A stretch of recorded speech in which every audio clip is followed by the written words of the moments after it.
Welcome back, and now let's take a look at what's happening in our political arena on this 30th day of May of our year, the year 2022, with just 70 days to go, 2 months to that dreaded August 9th. We've been talking about this for quite some time, Kevin Katisya, and here we are. Welcome to the program.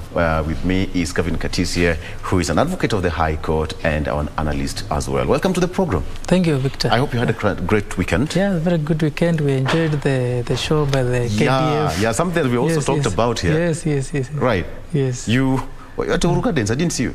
No, I was just along the road. Then I saw the good show by our KDF soldiers. All right. Yes. Nonetheless, it was a good one. Thank you. And we actually just encourage the government to continue doing that. Actually, in other counties as well. They can take it to Mombasa, they can take it to Nairobi, to Kisumu, all other major cities for the region, those are the different regions, to also witness what we have in our 254. All right, it's a busy moment here. If you can even take a look at what we have on our local dailies, on the front page of the Standard, IEBC system failure jolts aspirants vetting, on the Daily Nation, money, food and peace, what this election is all about, and on the Standard newspaper, what's there on the front page? Yeah, you can just take a look and just read it. Truth moment as IEBC officers clear obfusc. Yes. So it's all about systems and election. And just to kick off, the official campaign period is here. Yes. It's on now. It's on. May 29th. May 29th. Actually, we started last night. So as we speak, it's official. It's official now. Yes. What should you expect? I think we should expect vigorous campaigns by all candidates. Because first of all, even when candidates were campaigning before the official period, some of them were not even sure whether they will be on the ballot. But after somebody is officially cleared by the IEBC, so now they can fully do a vigorous campaign. So we should expect a very vigorous campaign period between now and the last day, that is 6th of August. Yes. And what if you can look at what's here on the front page of Daily Nation, money, food and peace, what this election is all about. What can you read from this headline here? I can read that these are the promises which Kenyans will be given by the politicians. Because you see, politicians look at the problems and the challenges which Kenyans face. The high cost of living, for example, which is attributed to lack of money, lack of food. People also have insecurities. So I think, and people also have the fear that with the kind of campaigns which has been happening, there could be some sort of violence after during or before the voting day. So people are looking at leaders who will ensure that there is peace even after the election. Yes. But I think it is doable that we do some kind of we play politics full of hygiene, devoid of political violence and what have you. It's possible. Yes, and that's how it should be. Actually, politics should be, you are a leader. You're not a goon. If you're a goon or somebody who wants to go there just to fight, I think that is not leadership. But you see, in some areas, politics is perceived to be being very aggressive, ruthless in how you do your things, but it's supposed to be smooth. You are going out there to represent your people smoothly. Do you know, Victor, in war, those people who use a lot of force and violence, they may end up losing, but there are those who softly and smoothly strategize. And they win the war. So I think it's high time for the Kenyan politics to change and maybe kind of politics whereby you sell your policies to the people. Like, for example, now with the issues we are facing, how will you lower the cost of living, for example? How will you ensure that there is peace in our country? Ethnicity is a key thing in our country. We need leaders who are able to unite our people. Our tribal diversity is a blessing, but also if we don't use the blessing well, it can get against us. Exactly. Right. Yes. Okay. And by the way, it's just 71 days to go, and just to also urge every citizen that our work here at the Broadcasting House is to give the best out of this. It's quite disheartening each and every time we report violence, 2 people killed, 3 people, violence, you know, destruction of property and what have you. We have come a long way and we can't manage to go back there. To the politicians, sell your manifesto, sell your agenda, and it will be all good. Now, IEBC is busy. That's starting over the weekend. IEBC is busy, and most of the aspirants from the, you know, from the county levels to the Bomas of Kenya, they are vetting, and each and every aspirant must submit the required documents. But we are seeing that certain people are not getting it right. Yeah, that's true. And some of them are very disorganized. Like you see, these documents are usually very clear. If it is your ID, for example, these other clearance certificates from EACC, good conduct. No, these things are clearly listed. Yeah, when somebody goes, like I read of an MP in Nakuru who went there and he said, "Oh, I forgot my EACC certificate at home. Let me rush for it." I think, and he was given hours. Told, if you're not back by 1 hour, we'll lock you out. So I think people must, by the time you go for clearance, make sure your house is in order. Yeah, the presidential candidate who went to Bomas yesterday, and he has only 65 signatures, and he said, no, the others are somewhere. Yeah, I think it's a matter of being orderly and organized, because if you look at this timetable which has been given by IEBC, it is very tight timetable.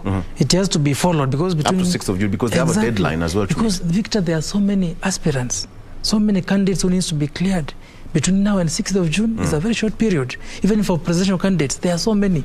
Even though they have been reduced to, now is it 17 or 18 thereabout, even though they have been reduced, still vetting all of them and declaring them is not easy. That's why you have seen IEBC have given a timetable which must be strictly followed. So I think all the candidates who wants to be cleared by IEBC must sit down and organize themselves. You look at a deputy presidential aspirant going without signing the ethics code of ethics, without even all the necessary documents. You wonder, if you're not organized at this level, how will you be able to organize yourself once you are elected? Yes. And you know, it's I think it's this particular time that IEBC, led by Wafula Chebukati, must prove their worth and must prove their salt, because they have been called names. They have to redeem themselves from the ruins of 2017 and here we are. Do you think Chebukati and his team are up to the task? In my opinion, having seen Chebukati conducting the 2017 general election, we know how tough it was. But after that, though the results were contested, but you could not point figures at them. Despite people trying to say, oh, this and this happened, but you could not point fingers at them. In my opinion, Chebukati being my senior in the profession, I think he is up to the task. And we have seen he has been very fair. He has always been very sober. His team is organized, apart from a few challenges which are expected in a public office. Like, for example, Victor, when you talk of, you heard the other time, I think 2 weeks ago, when Chiloba was now raising figures at IEBC, saying, you know, the issue of the data, the internet, the network, for network coverage is the duty of IEBC. IEBC is telling them, no, CA, Communication Authority of Kenya, we have the duty of ensuring that we have enough data coverage as you conduct the elections. And you have seen the same happened yesterday, where a center, an IEBC office, there's no network coverage. And people had to wait for more than 3 hours to be cleared, because, you know, for you to be cleared, they have to look at the system. Because, you know, with the issue with the technology, Victor, believe you me, there must be data for IEBC to do its work. So as a body, and of course it's a public body, it needs support from other related public bodies. And the Communication Authority of Kenya is very key. But when it comes to transparency and fair administrative action, I think they are fair. Even with the story which was being aired by Citizen TV on the issue of Wiper, for example, you could see that was an administrative issue, and IEBC and Chebukati and his team were very sober, and they dealt with it in a very sober manner. Even the presidential candidates who went to Bomas yesterday, they were even told by Chebukati, I give you time. by 2nd of June, bring this document. Because no, some of these things are administrative. Right. Article 88 of the Constitution, even the Elections Act, gives the IEBC the power, the mandate. It is their discretion. So if you expect maybe, for example, IEBC to play politics, because some people are expecting IEBC to play politics. But from where I sit, I think they have been good referees. Right. And if they maintain that level of fairness, I think Kenyans will get a credible election. And when you talk of timelines and the deadlines, IEBC, as Chebukati said, that for them, it's all about the law. And Chebukati is a senior counsel. And he is bound by the same law that he's practicing. To make sure that he's followed. Because one thing, just you miss one stuff in one point in election. I'm so sure he's not willing to go back to where he was because of the way election was conducted. The procedure and the process was not credible in 2017. But then, Kalonzo Musyoka was given another date. He's supposed to appear before IEBC again. Would you please just clear the air, because the initial report was that he was not listed by IEBC to run for presidency, but now, as it stands, given another date by IEBC would signal that he's still active involved in the process. Yes, you know, Victor, some media houses, without pointing figures, they are blowing some issues out of proportion. Like, for example, the two candidates who went to Bomas yesterday. Even one of them confessed by saying he had not submitted the soft copy as required. He said that. And he was given time to take the soft copy. Did you see any media house saying, oh, the so-and-so will not has been blocked? Because the two of them had not submitted the required documents, the signatures. The signatures were supposed to be submitted by Thursday last week. But they had not. But now, because people appreciate in the presidential race, is on the top 3. Those who are in the race in the top 3. So that's why we also expect people to be concerned about his candidature. And on the issue of him being blocked, I think that was not the case. That was not the case. Because... And the case here is, I'm told that we need to take a break. Pardon? The case here is we need to take a break. And when we come back, you're still going to pick it from that particular point, and you're going to submit your case. Thank you. Or execute your case, as you put it. Submit. Thank you. We'll be right back after this. Okay.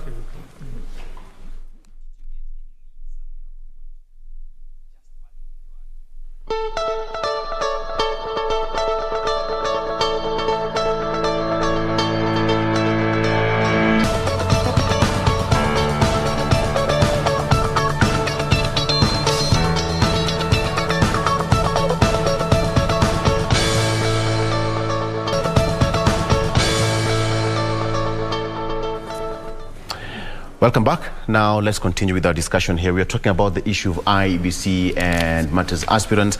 And Kevin, you're just submitting your case. Yes. You may continue. Thank you, Victor.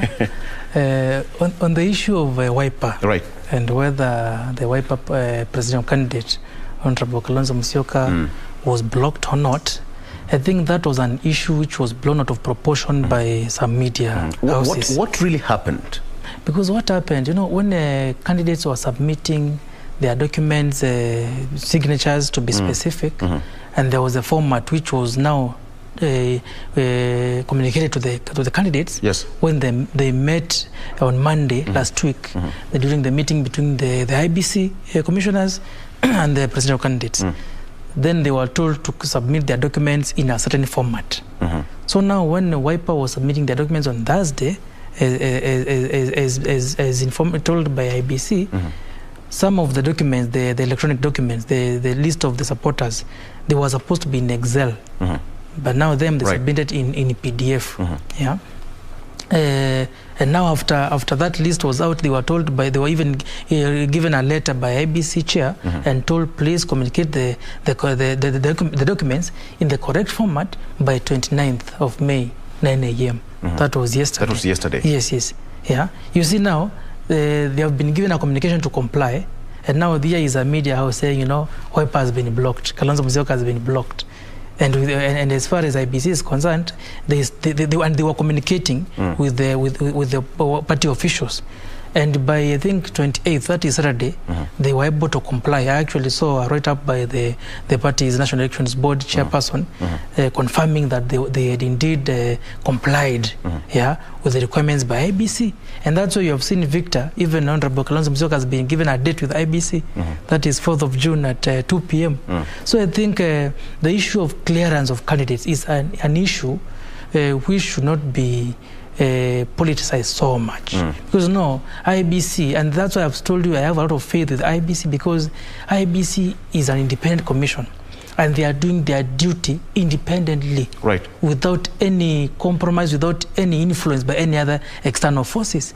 Because, you know, sometimes when you are conducting your duty, you may be influenced by public opinion. But here is a body which is saying, no, we will only be guided by the provisions of the Elections Act and the provisions of the Constitution. Even remember, Victor, when the Register of Political Parties wrote to the IEBC advising them not to clear Honorable Kalonzo Musyoka, what did IEBC say?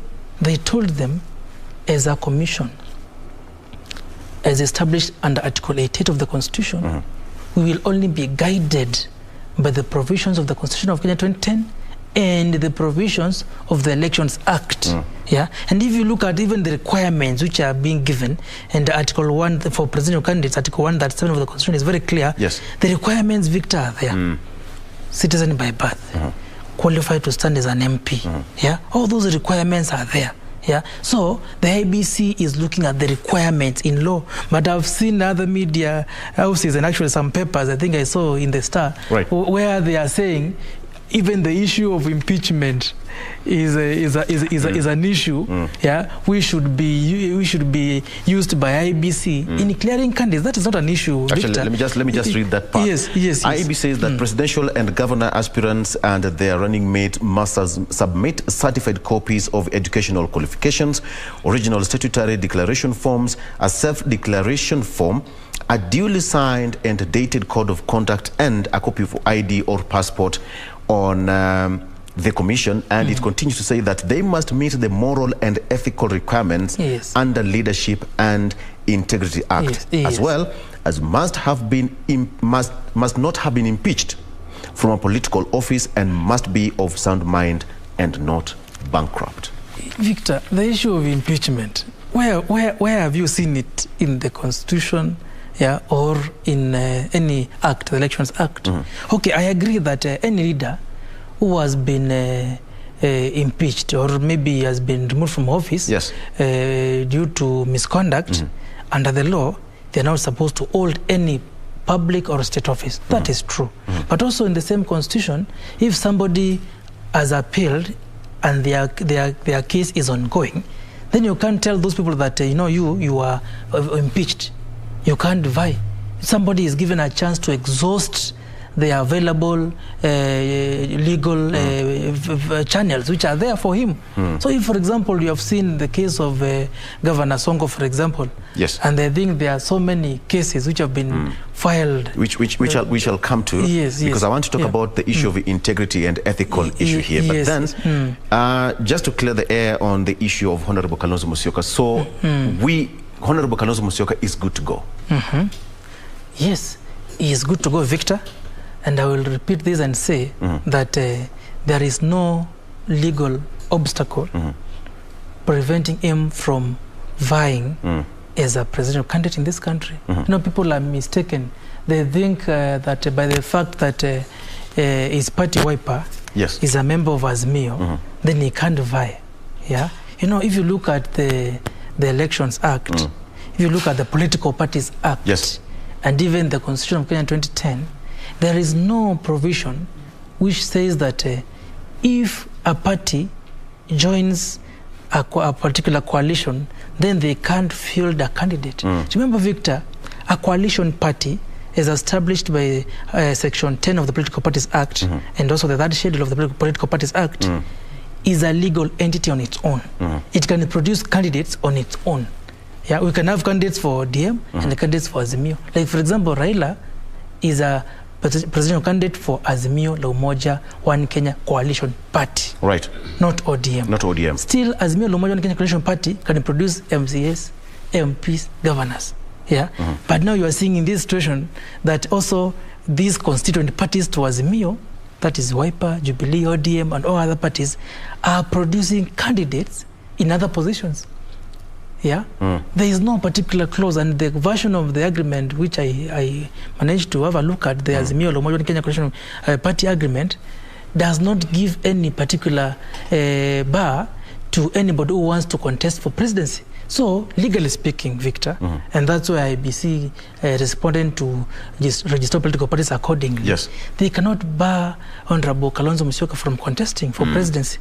Yeah, legally speaking. Then perhaps when you look at the political parties' code of conduct and their constitution, it creates somehow a leeway for other parties to contest, even within the coalition. It does. But this brings a lot of confusion. Exactly, it does. But you see now, the work of the IEBC is just to follow the law and ensure that the law is followed.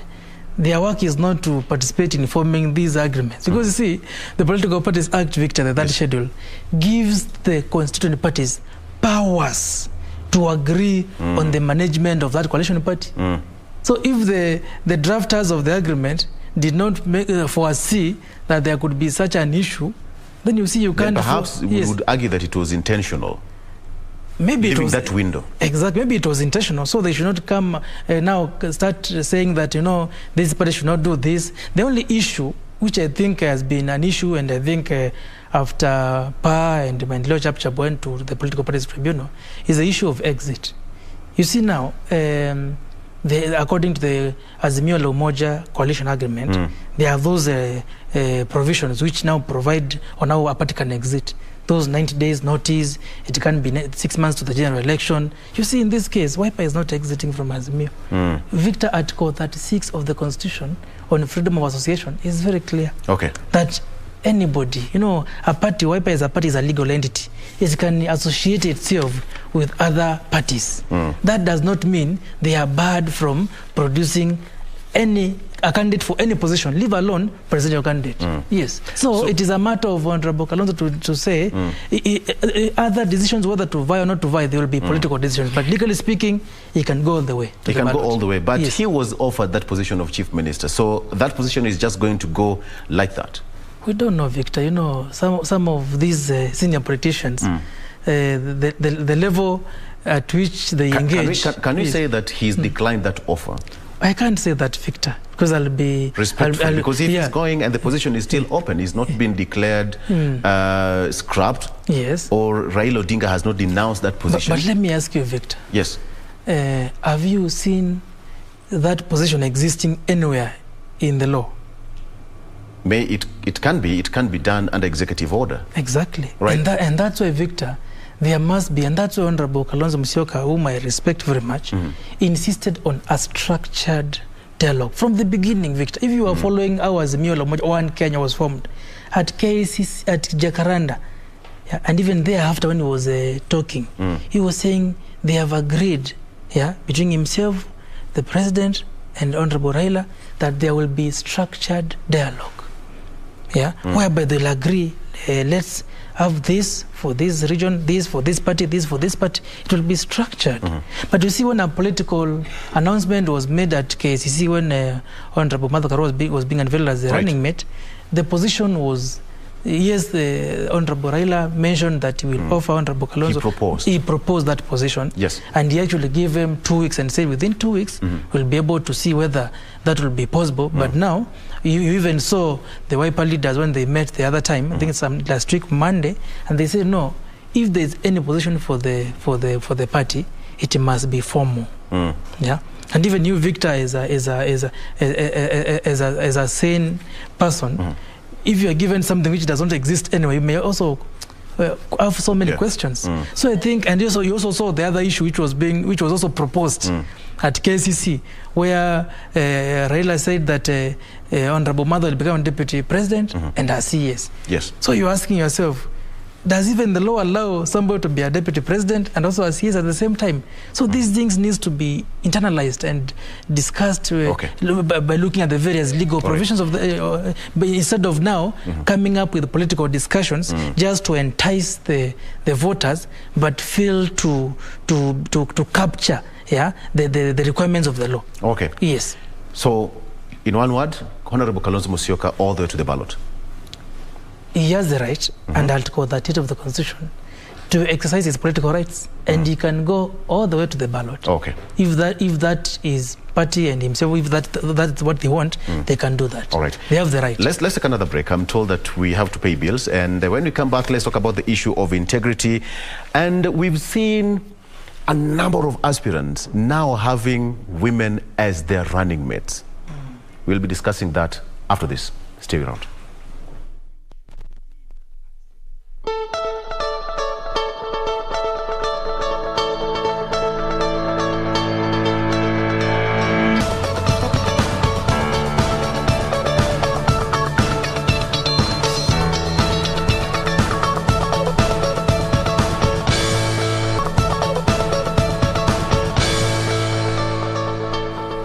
Welcome back, and the conversation still continues here with me in studio. I have got Kevin Katisya, who is an advocate of the High Court and an analyst who is also an insider at the Kalonzo Musyoka Presidential Campaign Secretariat. He said that Honorable Kalonzo Musyoka will go all the way to the ballot. I think we have to leave that at that. All right.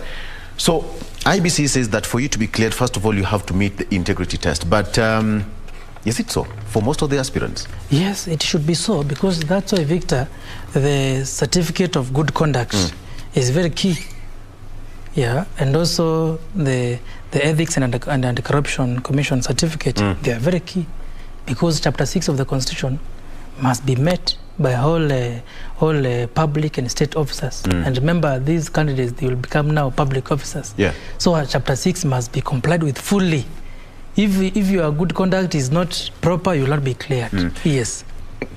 You know you're an advocate, and yes, you meet these people in the corridors of justice quite often. Give me, is Chapter 6 fully practiced by our politicians?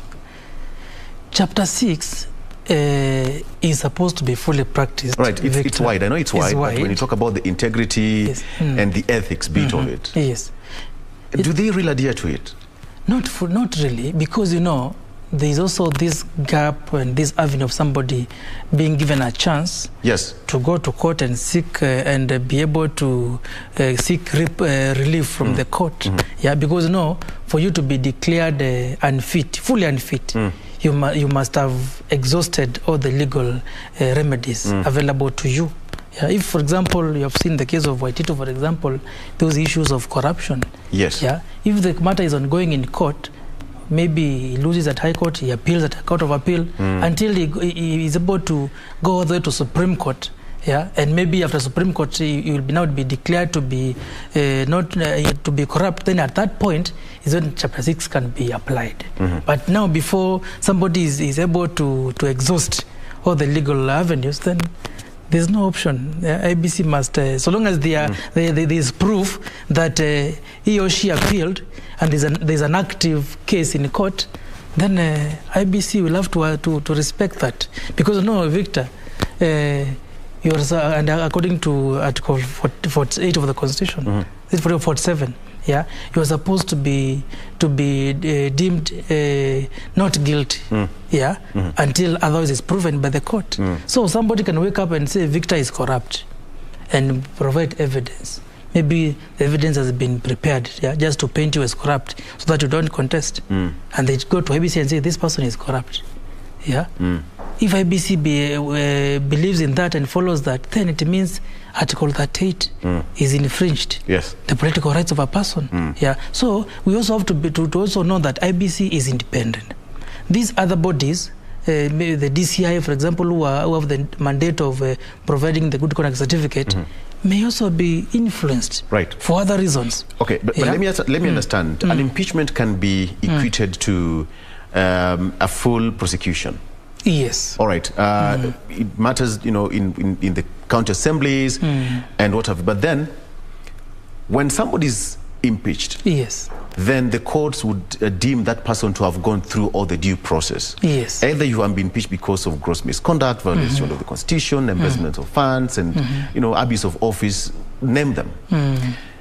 By the time somebody is getting impeached from office, and for example, in the case of Waititu and Governor Sonko, the courts would argue that that person underwent all the processes in the county assembly until now he was removed from office. And therefore you can say that this person is fully prosecuted and the case settled, right? Yeah, I agree with you. Impeachment is a whole process, prosecution process. Yes. However, even though the legal provisions of impeachment are followed, don't forget that impeachment is a political process. You can be impeached for political reasons. Yeah, and you know, when for example, if you are a governor like Waititu, for example, where the county assembly impeached him, and now they forwarded the name to the Senate. Senate, there were also discussions in the Senate, and it was the Senate also impeached him again. He has the right to go to court. So which means IEBC is also conducting that political bit. If it is political and someone is impeached, you've said that impeachment is a political process. Yes. So IEBC is also playing the political game. That you cannot clear you because it was a political game. So you are coming back to us for a clearance? No, it was political. We are not clearing you for another political seat. No, but IEBC, Victor, have not. And if they will stop somebody from vying because of impeachment, then I will not agree with them. Because you know, that's what I'm saying. Impeachment is a political process, Victor. Yes. You have a right, Article 8, Victor, of the Constitution, gives you a fundamental right, the right to the political rights, whereby you can vie as a candidate or you can vote. So if people somewhere ganged up and they said, oh, Victor is corrupt, Victor has not been doing this, and they impeach you, you have the right to to go to court. Let the court, if the court affirms that position and says, indeed, we can confirm that Victor is corrupt and his impeachment was proper, then now IEBC should follow that. Because no, IEBC will not follow the decisions by other bodies, Victor. Remember, impeachment is a decision by that particular assembly which impeached you, whether it's county assembly or Senate. So IEBC will only follow the law. After this person has been impeached by this body, this person can go to High Court, and oppose that impeachment. So until you exhaust all the legal options available to you, IEBC cannot say we will not clear you. Believe you me, Victor, and you have seen even in Mombasa, Sonko has a date with IEBC. Yes, he has been given a date.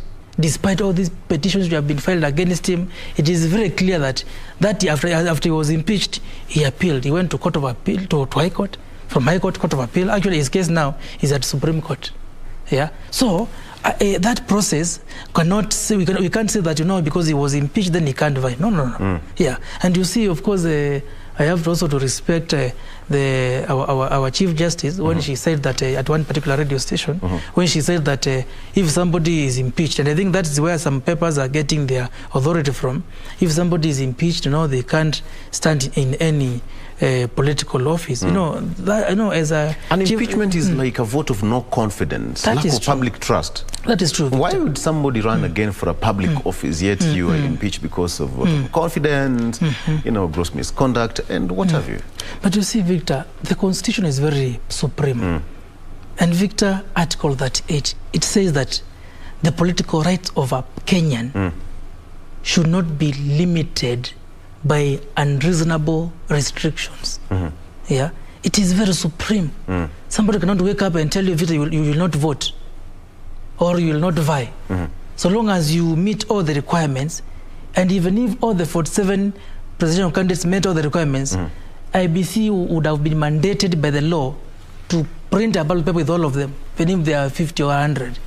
That is the political rights of a Kenyan, Victor. So, by virtue of you being impeached, and you have appealed that impeachment, it's like when you go to, there's a criminal case against you, Victor, at the Chief Magistrate Court, and you are convicted, you can appeal in High Court, Victor.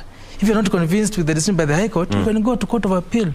Even Supreme Court if you want, Victor. So these are the rights of Kenyans which must be protected. You can't tell Sonko or Waititu that you are impeached. You will never stand for office in any place in Kenya. And this person has an active case in court. So we must also respect the judiciary. The judiciary also is there. You see, Victor, that's what I'm saying. Impeachment is a political process. Yes. If the MCAs, they are not friendly to you, and they say this guy has been very, and because you saw open exchange of words between Sonko and maybe the president at that time, yes, and maybe he was politically punished, you can't also punish him legally. He has his legal rights, which must be protected. Yes. And IEBC, that's what I'm saying, IEBC, so far they are doing a good job. They are following and they have said so. They will only be guided by the provisions of the Elections Act and the Constitution, Victor. Okay. Yes. But let's also wait and see, because from here it says that one must not have been impeached from a public office and must be of sound mind. And Ofleche Bukati being a renowned lawyer and a senior counsel, let's wait and see how it will pan out. But then moving on, we have seen that even during the presentation yesterday, most of the aspirants and even across the country have female, as women as their running mates. Yes. This probably not so to speak, because it is Honorable Raila Odinga who started the whole of this, and it's now changing. But let's leave that aside. Is it time for women now to start stepping up into that ladder or political seat? The time has always been there. Yes. The opportunity has always been there. But now we can say it is the time for women to now make good use of that opportunity. Because even according to the Constitution, Victor, women are allowed to participate in elective and appointive positions. Even the Constitution supports them when it says not more than 2/3 should be of the same gender. But you see, for elective, Victor, and you saw that's why it was very difficult, even for IEBC to enforce that 2/3 gender rule in nominations. Because if nobody has come for nomination, will you go now picking people to fill positions for the sake of complying with 2/3? Yeah, it is not easy. Yeah, but now for appointive and in appointments, it is now at the discretion of the person who is appointing to also take note of that gender rule. Yeah, and I think yes, the move by Azimio, President flag bearer, Honorable Raila to nominate Martha Karua, yes, it may have influenced other candidates, especially governor candidates. But remember, it has always been there, especially in counties. What was the fear all about? Because were they waiting for somebody to take a risk? And probably some would argue that most of the aspirants are now, it's just a knee-jerk reaction, probably because of, so that is the gender arithmetic and the gender card playing its role. I think not the issue of risk, Victor. It is the issue of the value that this person will bring to the person appointing her. Yeah, because in Kenya, it's not about gender or age. It is about how many votes are you bringing. Yeah, and there were so many factors which were considered in nominating Honorable Martha Karua. Leave alone the gender factor. There were so many other factors, Victor. Exactly. There were so many other women behind the scenes that people did not know about. Yes. There are so many other women who also contested for that position. Yes. Mugilo was there. Sabina Shege was there. But now there were other factors, which were the Mount Kenya factor, for example. The Oka factor. This is Azimio one Kenya. Maybe they said because Honorable Kalonzo and Honorable Martha were both in Oka before they joined Azimio, there were so many other factors, Victor. When you look at the county level, for example, when a governor is nominating a lady, you also look at the behavior by the voters in that particular region. If maybe they believe if you have a woman as your deputy will vote for you, then the candidate will do that. So I think, and also the issue of whether it was a risk-taking, I don't think it is that issue of they were waiting for somebody to take a risk. I don't think so, Victor, because ideally speaking, and looking at the spirit which was instilled to Kenyans by the BBI, whereby they were even saying if the governor is a male, the deputy should be a female. Yes. I did not see that in the BBI where they say if the presidential candidate is a man, the deputy is a woman. They don't say that, but it is a spirit, which is a good spirit actually. Yeah. But also a challenge now has been posed to women, whereby we are giving you a chance. Come out. Don't wait for these women rep positions, or you wait for nomination list whereby it was balanced gender, where we put women. No. come out I and seek these positions. Now, when you look around, for example, we have got, Senator Cleophas Malala in Kakamega, who picked a woman as his running mate. Yesterday we saw Justice Juma of Freedom and Justice and Freedom Party, also Anne Wavinya, running mate. We also saw Peter Kingori, who's an independent candidate, also woman running mate. Of course, Raila Odinga, again, woman running mate. And we've seen other leaders across the country. Perhaps, is it just a knee-jerk reaction? But women, because women are going to be considered to play a key role in this particular election. Yes, they will. Because of their numbers. Yes, Victor. No, women actually are the ones who are known to be very loyal supporters, and they vote, actually. I think they vote more than men. Yeah, but also look at the aspect of will having a woman motivate them to vote? Yeah, or maybe because there are those who say, they fail to support each other. But I think after Honorable Martha was nominated, I agree with you that other candidates, especially for governor, have also been influenced by that particular decision, and they said, okay, if the presidential candidate is choosing a woman, we can also do the same. But the dynamics are different. Not every other governor candidate is nominating a woman. Not every other. Because the dynamics are different. Exactly. Yes. Does it guarantee one a win just by picking a woman as a running mate? No. It does not guarantee a win. It also, you have to look at the value, or maybe the influence that this particular woman has in that area. Yeah, because if you, like in Nairobi, for example, you have seen both Sakaja and Igathe, who are the top contenders, they have picked men. Exactly. They haven't picked women. Yeah, so you also look at the dynamics of what is happening. It will already help me more than, because you see, Nairobi politics is different from Machakos, from Kajiado, from Narok, from Siaya politics. They are different. Yeah, maybe in this particular region, if you pick a woman, you'll be voted more. You pick a woman, because these politicians also, they also have their own strategy team, which also do a lot of research to identify who is the best candidate to give me votes. Yeah. So those are all those factors which must be considered. But me, as a person, I would also support that idea of gender balance, where we have a male candidate, a female deputy. That's a very good way of doing Kenyan politics. Yes.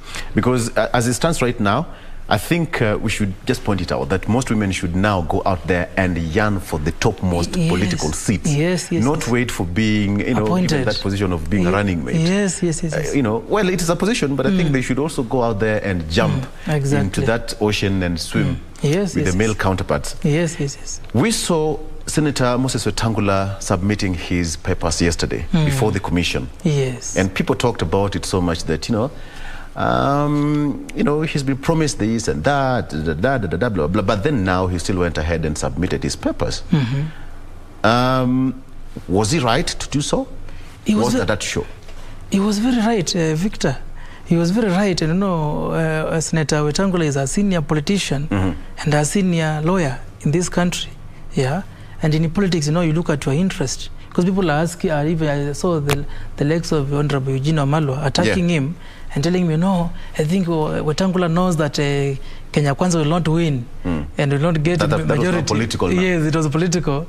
But the position, Victor, remember that leaked agreement between in Kenya Kwanza, they gave for the Kenya as a party the position of speaker.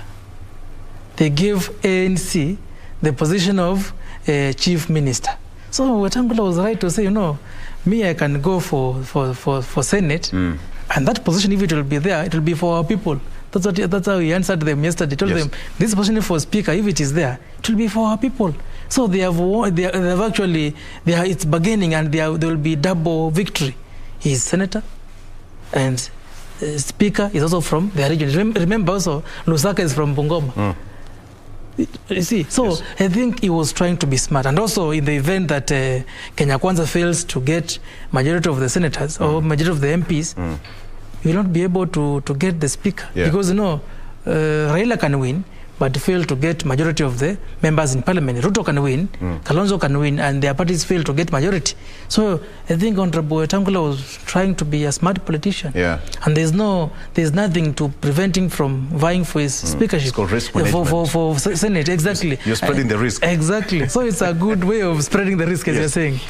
Like somebody else told me that, you know, in Nairobi, when you want to spread the risk, and you have got lots of money, one you put in your side pocket, you know, in the other in your socks, and you spread the risk. So if you happen to lose one here, then you still have others stashed somewhere else. Exactly. I know that's what Honorable Moses Wetangula did. But then he was just trying to be smart, as you said, being a politician he is, and you know, you're not sure of tomorrow. Exactly. Because it can go either way. Now, finally, what should we expect moving forward? Because now the campaign period officially began last night. It's now 30th and until 6th of June, 48 hours to the poll day. What should we expect? I think, Victor, with the official commencement of the campaign period, of course, we will expect a vigorous campaign by all the candidates. Remember, some of the candidates will not be cleared. Yes. For those who will be cleared now, they'll be sure that now they can invest. No, politics, Victor, is also investment. It is. Because I can't put my money where I am very sure there will be no returns. Yes. So politics is investment. And remember also other candidates who are just they were also projects who are contesting so as to, they will be bought along the way. So with the commencement of the official campaign period, be assured of vigorous campaigns. Money will be poured. If there's a word like that, people will say money will be poured. People now, and you have seen what the nation is saying about the issue of the factors which Kenyans are looking for. Money is the first thing, food, and then peace. So of course the IEBC, and I think that law was the High Court declared that law to be unconstitutional. The issue of IEBC trying to put a cap on the spending by the candidates. You saw there was a court in court, and that was declared unconstitutional. A lot of money will be spent. And it's quite expensive. Politics very is quite expensive, Victor. Very expensive. The choppers will be all over. Vehicles, those branding materials, people being given money. So the IEBC must be on the watch out. For these election offenses. Yes. The IEBC is now has a tough job, and you may see some candidates being removed from the list. For failing to adhere to the IEBC codes of conduct. Voter bribery, for example. You have seen the UDA presidential candidate trying to also being smart by shifting his campaigns from his official residence to the UDA office. Because use of state resources is a key thing which has to be considered. You know, before commencement, he could go to court and say, according to the law, elections had not started. So you can't tell me that I've been using state resources to campaign. But after yesterday, Victor, anybody now can go to court and say, the deputy president is using state resources to campaign. So people are trying to be smart. And you will see them not using government vehicles. Sometimes when you go to these campaign rallies, you see people covering the GK number plate, so that it is not captured by media. So I think the IEBC must be on the high alert, to ensure that state resources are not used in these campaigns. So Victor, I think Kenyans, and I think the last time I was here, I tried to urge the IEBC, and I know they watch KBC. I urge them to conduct a proper civic education. Let them sponsor television adverts, newspaper adverts. Even let them have their people on the ground to educate Kenyans on the voting process. Let not your vote be bought. Vote for somebody who will indeed lead you in the right way. Because under Article 1 of the Constitution, the people of Kenya are the supreme. Sovereignty belongs to the people. You elect this person, believe you me, removing them from office is not easy. So get somebody who will lead you in the right way. So and now having the high number of candidates, these positions, people may be confused. you have seen there are so many independent candidates, Victor, yeah, who are there saying, mimi niko independent lakini na support Wiper, mimi niko independent lakini na support Azimio, mimi niko independent lakini na support Kenya Kwanza. You see now, all these dynamics must be captured, and Kenyans, the electorate, must know and must be guided on the right person to vote for. So I think between now and the 6th of June, Victor, expect a lot of movement. Yeah. There's high cost of living, Victor, but believe you me, you will see money now in circulation. Okay. Wondering now, where was this money? Yeah. When the Kenyans were suffering, when fuel was 150, yeah, per liter for petrol, yeah. When Kenyans have nothing to put on the table. Yeah. So I think Kenyan politics must be, for lack of a better word, must be civilized. Yeah. Whereby let's consider the interest of the common mwananchi. All these narratives they are using in their manifesto, Mama Mboga, tusaidie Wanjiku nini, all these ideas, it's just to woo the voters, Victor. Believe you me, very few politicians have the interest of Kenyans in their hearts. Absolutely. So it is upon the Kenyans to be able to choose a leader who will lead them in the right way. Okay. Yes. Thank you so much. I think that's the right time for us to conclude that discussion. We have been speaking to Kevin Katisya, who is an advocate of the High Court, giving us his tidbits. And yes, one thing to take home is that Honorable Kalonzo Musyoka is on the ballot, and as per the IEBC timeline here, he is scheduled to appear before the Independent Electoral and Boundaries Commission on June 4th to present his credentials after he was given another lifeline because of some of the anomalies which were detected during the presentation there. Of course, he's not the only person who got that reprieve. We also saw Justice and Freedom Party as well as the other candidates who are given another chance to appear before that commission, and that will happen tomorrow. All right, just to give you an update on what happened yesterday. Again, according to the let me just get that. That is because the death of Rabai MP, that is William Kamoti, who died last evening at around 9 p.m. along the Maziwa-Mombasa-Malindi Highway, which was confirmed by Kilifi North OCPD Jonathan Koech, who said that the accident occurred at around 9 p.m. last evening. Koech, together with this driver, Koech, who was his driver, sustained some injuries and was rushed to the hospital for treatment. And according to the police, is that the car rolled into a ditch after swerving to avoid a head-on collision with an oncoming truck. So the ODM legislator is said to have earlier presented his nomination credentials to the Independent Electoral and Boundaries Commission. So Ganze MP Teddy Mwambire said that the deceased had been cleared by the IEBC to contest on an ODM ticket.